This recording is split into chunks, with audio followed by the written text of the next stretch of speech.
Hi everyone, I'm Joey.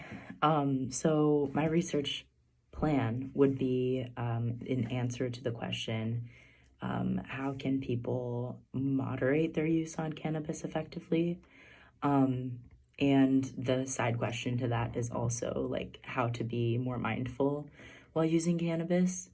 And I came up with this question because I think that oftentimes scientific research is pretty disconnected from an experience and maybe like a more personal application. Um, so I noticed this disconnect in psychology research as well. When there's numbers and like n equals XYZ, that can tell you a lot of things, but sometimes it doesn't change like a perspective or um, anything that would be helpful to like usage in that way. Because like humans don't always work the way that we would want to. We're not as logical sometimes as we think we could be, like accounting for human nature in all of this.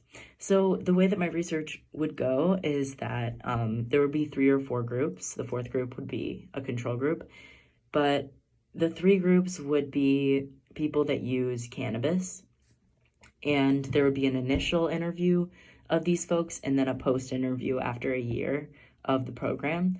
Group 1 would note how much they use cannabis biweekly. So they'd be like, how often do you use? And they would say, it would probably be an online form that they would submit every other week. Not a lot of other questions. In the initial and the post interview for those folks, it would consist of, is your cannabis use considered a problem by you? Like, do you think your cannabis use is problematic? And yeah, and we would kind of go from there. The other group, group 2, would have online surveys or written diaries with cannabis use by week and more questions about their cannabis use. How did you feel before, during, and after using cannabis this week each time? And also, why did you use cannabis each time?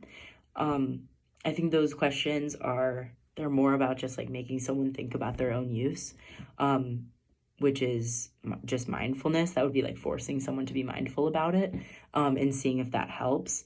And then we would also send out the guidelines, the 10 guidelines that were made for how to use cannabis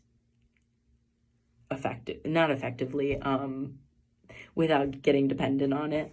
And I have those in my research plan, the 10 guidelines that have already been researched up. So that would be just like giving people information and also giving them like risk factors. The most interesting risk factor I found was that the motive matters. People who use for coping to like experience less of an experience of life, those people have a higher oh gosh, I'm going over the time, but those people are more likely to be dependent. And then also people who have PTSD. The third group would meet in person every other week with the other people in that group. So group 3 would have a research assistant sitting in, and then also the folks that are in group 3 talking together. It would be more of a group situation where they talk together about answering questions, but they don't have to report their use. And group 4 would receive nothing and just be like, all right, how you doing at the end of things. So those are some important questions for my research. And actually, no, the most important question would be after that year, asking a few follow-up questions, as well as the question, was this helpful? Like, did you find thinking about your usage more helpful?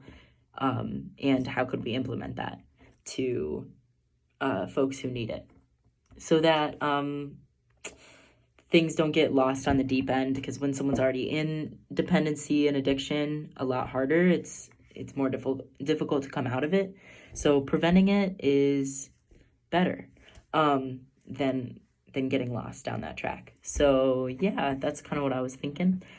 I'm excited to hear what everybody else has to say. Thank you.